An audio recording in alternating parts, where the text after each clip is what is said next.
If I may, I was curious about your past with Braddock. You two clearly have a history. Edward was one of us upon a time. I considered him a close friend. He was brave and bold in ways few men are. But everything changed at the siege of Bergen-op-Zoom. We had lost the fortress to the French, and were in the midst of egress. There was a skiff hidden at the port with which we planned to make our escape. As we drew near, a young man and his family came upon us, begging for safe passage. I consented, but Edward refused. The young man called him Craven then.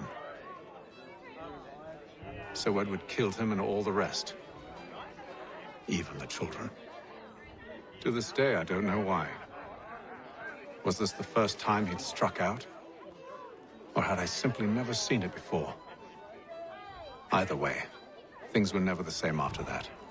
We campaigned together a few more times, but each outing was more disturbing than the last. He killed and killed. Enemy or ally, civilian or soldier, guilty or innocent. It mattered not. If he perceived one to be an obstacle, they died. He maintained that violence was a more efficient solution. It became his mantra. And it broke my heart. I had no idea. He hides it well, and intimidates into silence any who discover him. Those who persist have a tendency to find misfortune. And we should stop him. I suppose you're right. But I maintain a foolish hope that he might yet be saved and brought back round to reason. I know. It's a silly thing to believe that one so drenched in death might suddenly change. I'm sorry to have brought this up. It was not my intent to sour you. Nonsense. We are brothers now. There should be no secrets between us. This business with Silas confuses me.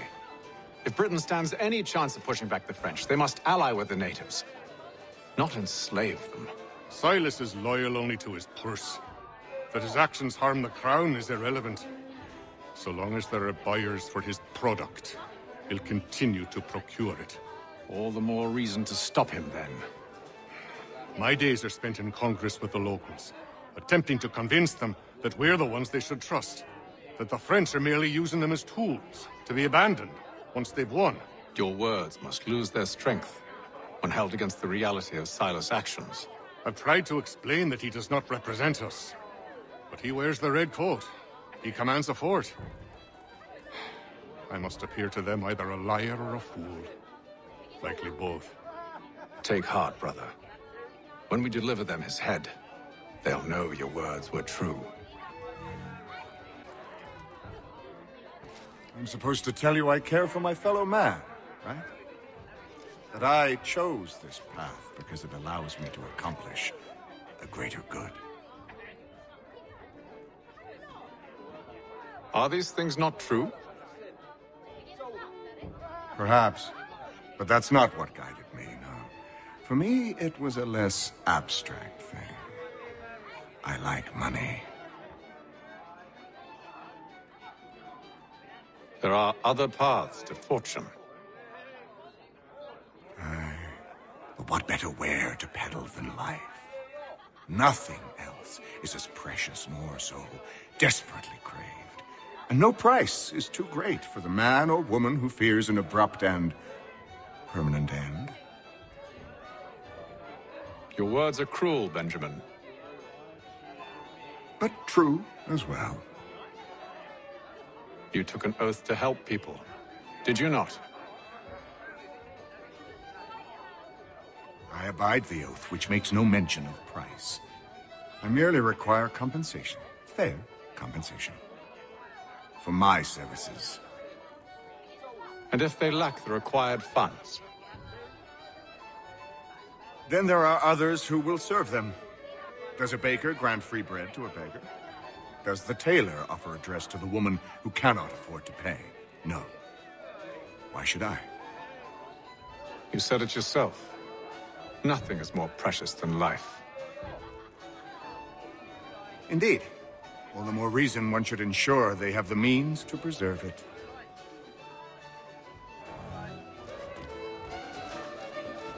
When I know something, you'll know something.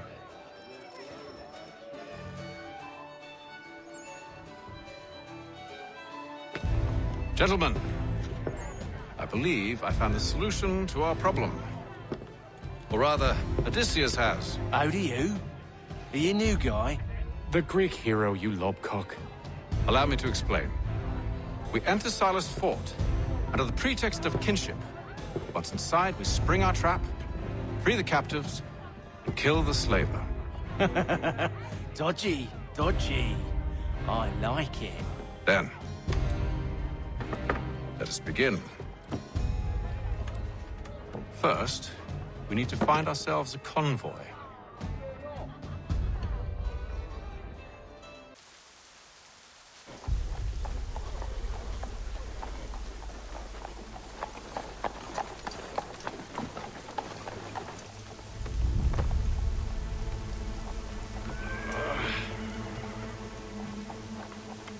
Convoy should be here soon. We'll attack on my signal. Understood, sir. If we time this right, we can catch them all unawares.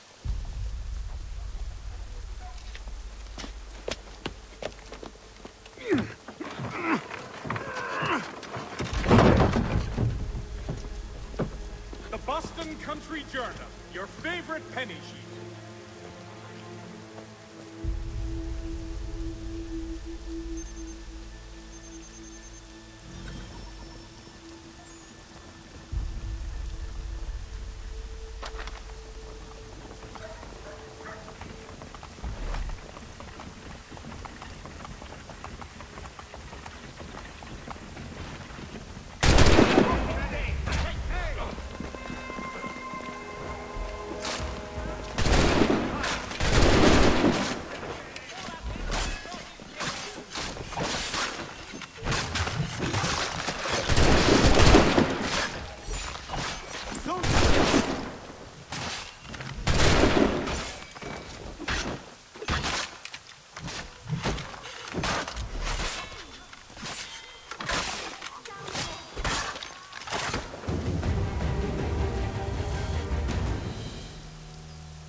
Charles, you and Williams serve as vanguard. Let no man reach us. What about me? You and John will follow from a distance and keep watch over us. I'll signal you when I have need of your services.